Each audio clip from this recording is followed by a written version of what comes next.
Hey friends, Donovan here with FretSpot. Got something cool to show you today, and good news, this one's also available for sale. So finally, if you're watching some videos, there's some basses you can buy.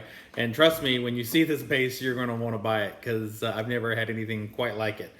So this is from our good friends in Poland and Germany, Maruszczyk. They did a great little video explaining how to pronounce their name, which was lots of fun. So those Polish guys, man, I'll tell you what, lots of consonants, hardly any vowels. So anyway, so I've been getting a few basses through them, really kind of dig the work that those guys are doing. Of course, if you know anything about that part of the world, Poland has a long history of instrument manufacturing and stuff like that. So no surprise that there's some fantastic basses coming through there. And so I ordered something from them that was a special order, and I actually have two of them. I'm going to show you the first one today. And it's actually the first time I ever heard of Maruszczyk. I had a customer that was interested in trading one of the frog models, and it was a headless frog model, and I had never heard of the company or anything like that. And ever since then, I've kind of just been interested in them, and I ended up ordering some basses, became a dealer, and here we are today. So I decided, I want to try some of those headless basses and just see what they're like. Like, it seemed really kind of interesting. So that's what I've got today, and so that's what I'm going to show you. All right. So this is the first one, and we've got a nice Maple Burl top. Here, I'll just let you take this all in first before I tell you about it. Gorgeous, right?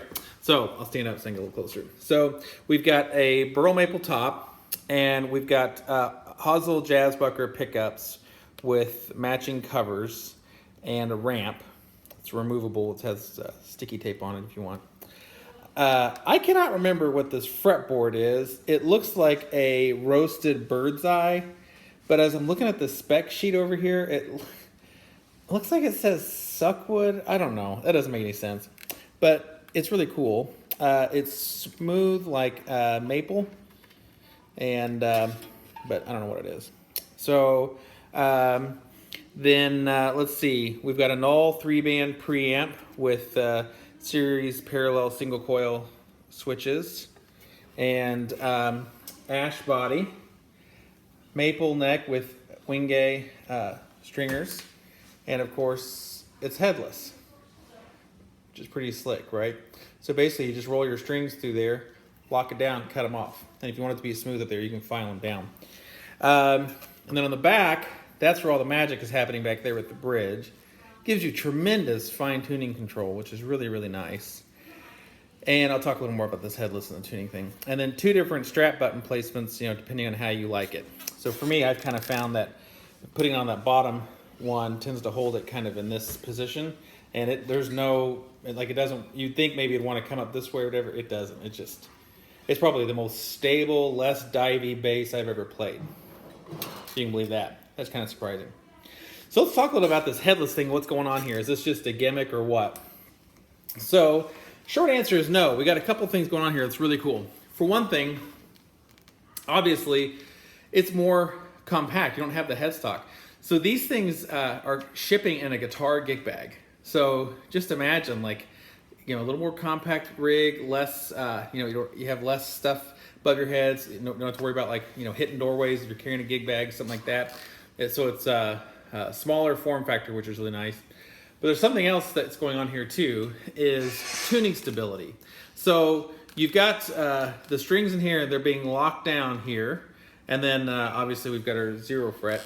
And then of course they're locked at the bridge. Well, one of the things that causes our instruments to go out of tune on a traditional headstock and tuners is you've got the string wrapped around the tuning key, and as you push and pull, slap, pop, do anything on these strings, you're stretching the slack out of the post up there, and it's making the string be a little bit looser, which is causing it to drop in pitch a little bit.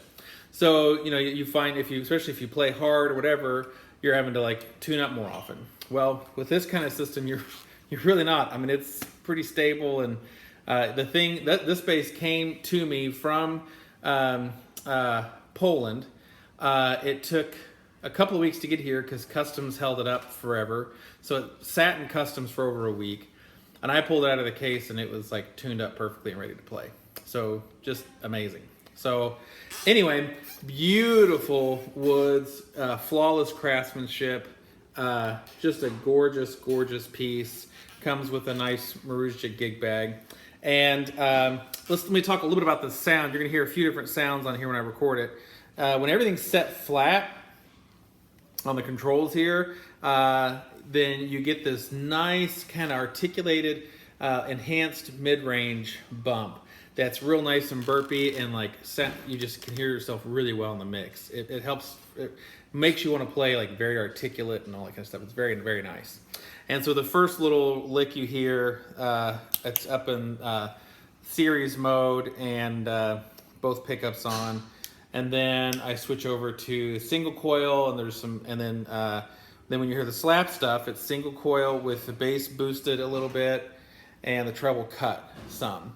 And so all of that mid-range articulation, if you don't want that, if you just want kind of nice flat, just pull back the mid control and you've just got this flat thing. It's really, really nice. It's a great sounding preamp. I'm really pleased with it.